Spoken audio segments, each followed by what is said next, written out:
Gostaria agora, então, de passar a palavra ao professor Taborda, que acho que é o que todos estavam aguardando para ouvi-lo. Professor, por favor.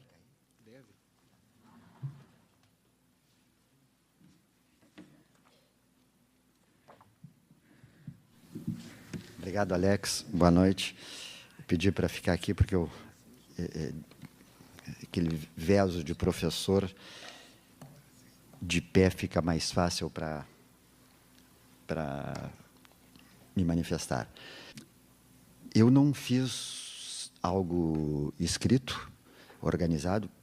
Levantei alguns pontos sobre o que eu quero conversar com vocês aqui. Não vou cansá-los, prometo desde já.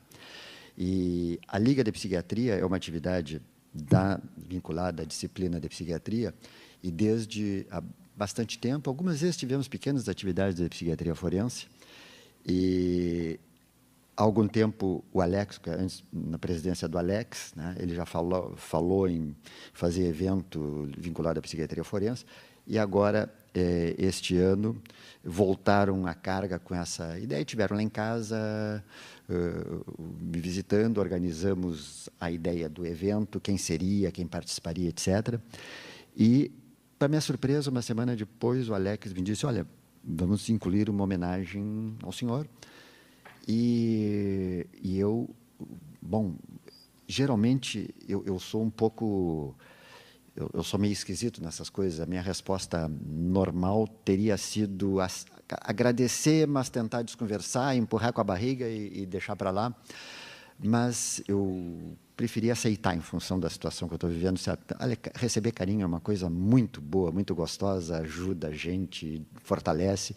Então, eu decidi aceitar essa homenagem, né, e participar ativamente. Mas só que eu imaginava realmente uma homenagem dos alunos, e esta semana agora, 2, 3 dias atrás, eu fiquei sabendo da dimensão da presença da universidade, da reitoria, dos colegas, de amigos, e, enfim, da divulgação no meio psiquiátrico, e que viriam ex-alunos, e também, enfim, é uma outra dimensão. E eu pensei, eu tenho que fazer um discurso, né?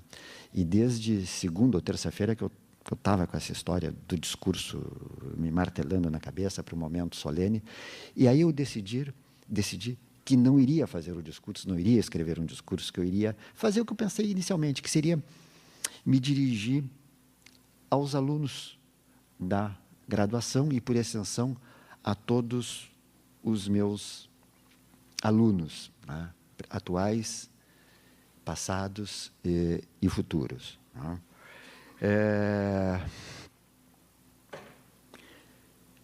Eu estou muito feliz vendo aqui colegas meus começar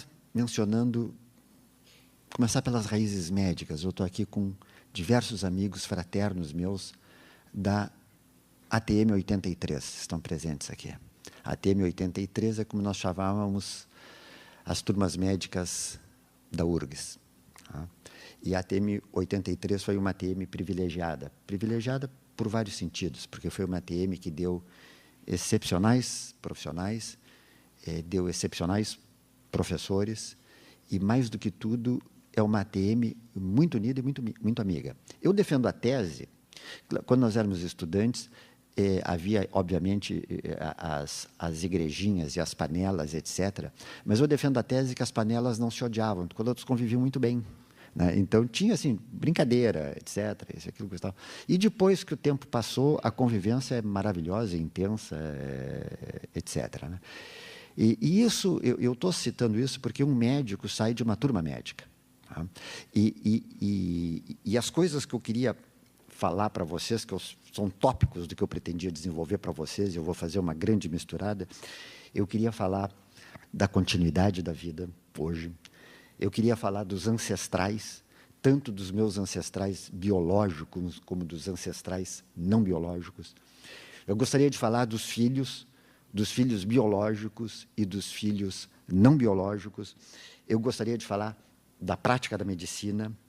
Eu gostaria de falar dos compromissos que nós assumimos ao longo da vida, conosco mesmo, com a nossa família, com a sociedade, com o país, com o Brasil. eu gostaria também de falar de sonhos e gostaria de falar de futuro. E pretendo falar tudo isso em 10 minutos, puxando por associações livres e tocando em todos esses pontos, né? E tudo começa, para mim, hoje, um médico, incluindo o tempo de formação, etc., nós estamos chegando já há 30 e tantos anos, estamos comemorando 31 anos de formado e mais o tempo de faculdade, já estamos batendo nos 40 anos, né? E para nós médicos começa com a nossa turma médica, né? E a medicina, bom, houve uma menção no início, eu soube que tem pessoas de diversas formações, tem pessoas aqui também do direito, da psicologia, etc., né? Tenho uma dupla formação, primeiro eu fiz direito, depois eu fiz medicina, na sequência imediata eu fiz medicina, e uma das coisas importantes quando a gente faz um curso superior, e isso eu discutia, procurava transmitir isso para os alunos também desde as aulas de deontologia, é que o curso superior, a faculdade serve também, entre outras coisas, não só para nos ministrar conhecimentos, mas também para que a gente forje uma identidade profissional. No nosso caso, uma identidade médica, né? E aí entra a questão do que o professor falou quando me disse assim que eu queria fugir do direito, né? Porque eu tinha feito direito, que é um curso forte, e além de ter feito direito, eu era promotor de justiça, que era também algo muito forte dentro do curso do direito, né? E eu me dei conta que eu gosto do direito, gosto muito do direito, prezo muito a carreira do Ministério Público, acho que são coisas muito importantes e relevantes, etc. Mas eu percebia que não era aquilo que eu queria e eu fui buscar. E quando me formei, eu imaginei assim que que o jeito de eu me tornar médico mais fácil seria apagando o direito da minha vida, para fortalecer a identidade médica. O que é uma bobagem muito grande, mas não tem nada a ver uma coisa com a outra. E o professor Busnello, eu tenho essa dívida com o professor Busnello, onde ele sempre bateu muito, não, tu tens que seguir na psiquiatria e desenvolver a psiquiatria forense. Esse tipo de discurso do professor Busnello, onde ele fala muito da história, do compromisso dele com o professor Leme Lopes, a visão, a perspectiva visionária de para onde é que tem que ir a psiquiatria. Eu fui aluno dele já desde o mestrado, etc., e isso eu ouvi inúmeras vezes, e isso penetrou. E eu penso, e aí entra isso já se mistura com o futuro, por exemplo, e com compromissos. E eu penso que nós temos compromissos. E um dos compromissos que eu assumi foi realmente o compromisso com a psiquiatria, no meu caso específico, com a psiquiatria do Rio Grande do Sul, graças a Deus, graças ao talento do professor Busnello e de muitos outros que nos antecederam, a psiquiatria do Rio Grande do Sul atingiu uma maioridade e é respeitada no cenário nacional e no cenário internacional, sem sombra nenhuma de dúvidas, né? Então, a psiquiatria do Rio Grande do Sul, basta continuar e seguir o caminho que foi aberto, mas a psiquiatria forense tinha que ser desbravada. E eu me dediquei a desbravar a psiquiatria forense e transformar esta casa no principal centro brasileiro de psiquiatria forense da atualidade, né, pela sua produção, pela sua trajetória, por ter sido a primeira residência em psiquiatria forense do Brasil que nós conseguimos criar, né, e também uma fonte de referência para o resto da América Latina. Vocês sabem, né, eu imagino assim que vocês sabem que eu passo atualmente um momento muito difícil da minha vida, um momento muito delicado, uma doença complicada que eu estou levando, e eu estava agora mesmo conversando com um colega, e isso volta assim, para a questão da continuidade da vida. Assim, quando a gente tem uma doença grave, tu pensas muito na continuidade da vida. E isso é uma coisa, é algo que eu tenho pensado, e é algo que tem me ajudado muito nesse momento. Quando eu era adolescente, eu fui adolescente nos anos 60, ter sido adolescente nos anos 60, antes de 68, era uma coisa maravilhosa, ainda mais em Bagé. Era uma coisa fantástica. Eu venho de uma família católica, né, profundamente católica, pessoas seriamente católicas, né, uma família de fé. Eu sou um cristão católico, mas não tenho, infelizmente, Deus não me deu a graça da fé que os meus pais tinham, mas isso está profundamente inoculado em mim. Nós vinha dessa família bagense, daquela cultura bagense, de um tempo em que nós íamos à missa aos domingos e os pecados, principalmente os pecados da carne, eram pecados terríveis, e nós sentimos na pregação do padre ao meio, na hora do sermão, muitas vezes, quando nós pecávamos, descrições tão vívidas do inferno que nós chegávamos a sentir, eu pelo menos eu sentia, as labaredas queimando a sola dos pés, entende? Então, e tudo muito vinculado, no caso assim, a gente ia ao cinema com uma menina, olha, a estratégia para tocar na mão da menina durante uma sessão era uma estratégia complicadíssima, entende? Era algo muito difícil isso, né? Nós íamos esperar, tinha o colégio dos padres, onde eu estudava, tinha o colégio das freiras. O máximo da ousadia era esperar o colégio das freiras sair, chegarmos nas meninas e pedirmos assim para carregar a pasta. Se ela deixasse carregar a pasta, olha, tem uma perspectiva muito animadora aí, né? Bom, era isso. E lá pelas tantas, vem maio de 68, é proibido proibir, há uma mudança de costumes, vem a pílula, e de uma hora para outra, as meninas estavam transando. E isso, para quem era daquela época, é algo inimaginável o que esse tipo de emoção representava, né? Bom, mas tudo isso foi uma livre associação em cima do que eu fui adolescente em Bagé, nos anos 60, e era o existencialismo sartriano. Tá? E como adolescente, como adulto jovem, nós nos questionávamos o sentido da vida, questionávamos a existência, a precariedade da existência, etc. E eu achava muito bonita uma frase idiota, que se dizia: eu era feliz e não sabia. Se dizia assim como uma coisa de profunda verdade, eu era feliz e não sabia. E eu disse essa bobagem muito tempo, né? Até que um dia, e felizmente eu aprendi isso cedo na minha vida, aprendi muito cedo. Eu aprendi que a felicidade, ela não se faz de grandes momentos, ela não se faz de coisas excepcionais que tenham que acontecer para nós, para que nós sejamos felizes. Não, absolutamente.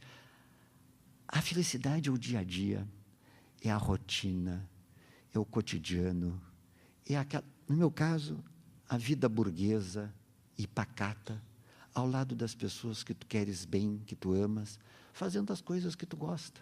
No meu caso, eu, um workaholic, filho de um outro workaholic que também era médico. Meu pai nunca tirou férias. Eu tirei, felizmente. Mas é isso. Construindo coisas, fazendo coisas e deixando, como tu disseste, deixando legados para os filhos biológicos que nós temos e para os filhos não biológicos. Hoje mesmo eu tive assim, ouvi duas coisas maravilhosas. Uma ex-aluna daqui, que é residente num outro serviço, ela me disse, eu encontrei aqui, quando ela trabalha no serviço, que bom que tu viesse, fiquei feliz, e tive ela me abraçou e me disse: olha, professor, eu sou psiquiatra porque eu fui sua aluna.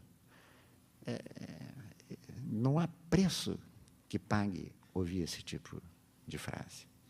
Uma outra colega, jovem colega também, minha ex-aluna, psiquiatra forense, me disse: professor, o senhor conseguiu construir uma irmandade forense. E agora, quando eu estou afastado, basicamente, das atividades na residência e tudo, os colegas, os preceptores, os colegas de faculdade, de disciplina, me dizem: tu estás fazendo falta, porque tu nos ajuda a aglutinar. Então, não sei porquê, mas por que é isso e assim, mas as primeiras vezes que me disseram, eu achava, estão me dizendo porque querem me fazer carinho, etc. Gostam de mim, etc. Então querem me tratar bem, etc. Depois eu vi que não, repetiram várias vezes, entende? E são coisas maravilhosas, tu saber que a gente aglutina, que tu soma, que tu acrescenta, que faz diferença. Né? E agora vocês viram a minha neta mais velha, Isabel, e eu quero cair agora um pouco no Brasil, nos compromissos que nós temos, não só com a psiquiatria, no meu caso, ou com a psiquiatria forense, mas também com o Brasil. Essa semana eu publiquei um artigo na Zero Hora sobre neonazistas e neocomunistas, que teve uma repercussão muito grande, e quase sempre favorável, embora eu tenha recebido alguns e-mails me xingando de nazista, e outro e-mail dizendo assim que era uma vergonha uma universidade pública ter um ignorante como eu de professor. Né? Mas, assim, faz parte da vida ouvir essas coisas. Né? Mas, e foi assim como... E eu escrevi isso, entre outras coisas, porque eu estou há 1 ano e meio, não digo no come-dorme, porque eu tenho trabalhado dentro das minhas limitações, mas tenho trabalhado para um workaholic que trabalhava de domingo a domingo, inclusive sábado e domingo, e quando tinha eventos na minha casa, ficava a minha mulher assando a carne, o meu genro, e me chamava lá no meu gabinete para comer o churrasco. E depois eu via o Inter, e depois do Inter eu voltava a trabalhar. Então, o ritmo meu de trabalho bom, é muito frágil, né? Muito precário. O ano passado eu assisti desde a renúncia do Bento XVI até a eleição do Francisco, eu sei tudo dos subterrâneos do Vaticano. Né? E agora estou me preparando para assistir a Copa do Mundo inteira. Né? Mas eu estava dizendo isso por alguma razão. Eu sei o que eu falei na minha filha, na minha neta, e compromisso com o Brasil. Aí tá, exatamente. Então, como eu não estou trabalhando no ritmo que eu tenho, estou tendo tempo para pensar coisas e escrever esse artigo e tudo. E uma das coisas que eu quero dizer para os alunos, para as novas gerações, é que o Brasil não é isso que nós estamos vendo hoje. Não é isso. Absolutamente não é isso. O Brasil é algo muito melhor e com muito mais potencial. Eu me lembrei, e eu fico muito triste com esse clima de ódio que se formou e que foi instigado pela própria esquerda, porque são eles que detêm as ruas. Né?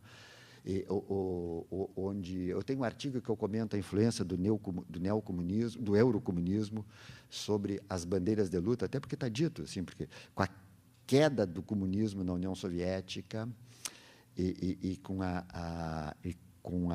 o fracasso do modelo econômico comunista, os eurocomunistas, isso eu estou falando dos anos 60, 70, não podiam falar em liberdade na França, na Inglaterra, né? Tendo aquele exemplo dos tanques soviéticos invadindo Praga. Então, eles mudaram as bandeiras e passaram a falar na bandeira. Isso foi dito literalmente num grupo que trabalha na questão da psiquiatria, dizendo assim, a luta do louco é uma luta que se insere na luta do negro, da mulher, do índio, do homossexual, do pobre, do sem terra, do sem teto. Ou seja, existe realmente uma ideia de atacar o estabelecimento nos seus valores constituídos e acirrar contradições entre grupos sociais diferentes e disseminar o ódio. E isso ataca a essência nossa de brasilidade. Agora tem a questão do índio e do negro, por exemplo. Eu quero falar da minha família. Eu tive, uma das coisas, assim, eu tive um privilégio de ter bons pais, pais que me amaram, que me deram... Opa, eu estou falando demais. Que me deram todas as condições para crescer e me desenvolver. Tive a felicidade de encontrar uma mulher que tem sido a minha companheira de vida, nós estamos juntos há quase 40 anos, tivemos 2 filhos, né? Um foi para o direito e outro foi para a medicina, né? Pegando as minhas 2 áreas. Casaram a médica com o médico, o advogado com uma advogada, né? E me deram 2 netas maravilhosas, e está chegando o 3º. Bom, mas eu quero falar dessa menina que estava aí. Eu sei as minhas origens, como chama? Árvore genealógica. A família Taborda, e isso não é mentira, é fato, ela remonta a João Ramalho com a Baratira, filha do Tibiriçá. Eu tenho índio e judeu no meu sangue. Tenho português, tenho francês, tenho índio paraguaio também, aí já cai a qualidade. Essa origem eu sei que eu tenho. A Zenóbia tem português, tem holandês, tem árabe e tem negro. O meu genro e a minha nora, ambos, são cruza de alemão com italiano. Isso quer dizer que essa menininha que vocês viram aí, ela tem sangue latino, francês, italiano, português, tem sangue da Europa do Norte, holandês e alemão, tem sangue indígena, tem sangue negro, tem sangue árabe, tem sangue judeu. É uma brasileira. E quando pergunto assim pelos índios que foram dizimados, ou pelos negros que foram... Tá? Os negros e os índios estão ali. Todos nós, brasileiros. E eu acho que nós estamos perdendo esse conceito de nação, de povo, de raça, e dando lugar a ódios e a disputas que não vão nos levar como um grupo a lugar nenhum. E isso é muito triste. E isso foi uma das razões que me levou a escrever o artigo que eu escrevi. Eu vou concluir, dizer para vocês, então, assim, que essa concepção, assim, de que eu era feliz, a percepção que eu tinha várias vezes, eu estava chegando no consultório, eu estava em casa, estava no gabinete trabalhando, estava a família lá, e eu percebia, para mim, isso é a felicidade. Eu me dava conta disso, eu sempre me dei conta disso. E não tinha nada a lamentar da minha vida e não mudaria absolutamente nada. Talvez viajar um pouquinho mais do que eu viajei, mas eu viajei muito, eu só não conheço a Oceania e viajei pelos vários continentes mais de uma vez. Talvez viajar alguma outra coisa assim que eu não vi ainda, só. Mas a gente tem que lamentar algumas coisinhas, né? E então, isso me ajuda muito neste momento em que eu digo, olha, é a vida, o ciclo da vida. Eu estou continuando com a Isabel e com a Valentina, estou continuando com essa turma maravilhosa da psiquiatria, com os alunos, com os meus residentes. Né? Isso é fantástico, isso é a magia da vida. E tem uma pessoa que está presente aqui que me disse, uma vez, é uma sábia, uma pessoa jovem e sábia. Ela me disse uma coisa, Taborda, a gente só morre quando a última pessoa que nos conheceu morrer também. E realmente é uma coisa assim muito... E agora estou meu livro aqui para ver se indo já para vocês receberam a 2ª edição, está indo para a 3ª, o ano que vem no Congresso Brasileiro vai ser lançada a 3ª edição, ver se esse livro mantém as coisas mais vivas. E como a vida, apesar, quando se diz assim que a vida é feliz, eu quero concluir com o seguinte, assim, a vida é feliz, eu me sinto feliz e a felicidade está na rotina, mas isso não quer dizer que não haja sofrimento e que a vida não seja dura, a vida é dura. Nós devemos, Eu, pessoalmente, tive momentos de muito sofrimento, de momentos trágicos, e também momentos de luta. Tudo para construir essas coisas que o professor Busnello está falando, tudo é luta, e a luta continua. Eu ainda tenho coisas que estão engatilhadas em relação à psiquiatria, que, se eu não puder ver, eu quero deixar encaminhado. Então, a luta é um estado permanente. E eu quero concluir citando um pequeno trecho, final de um poema do Carlos Drummond de Andrade, que é a parte final do poema, que é: teus ombros suportam o mundo. É assim, finaliza assim: teus ombros suportam o mundo, e ele não pesa mais que a mão de uma criança. As guerras, as fomes, as discussões dentro dos edifícios provam apenas que a vida prossegue. E nem todos se libertaram ainda. Alguns, achando bárbaro o espetáculo, prefeririam os delicados morrer. Chegou um tempo em que não adianta morrer. Chegou um tempo em que a vida é uma ordem. A vida apenas, sem mistificação. Muito obrigado.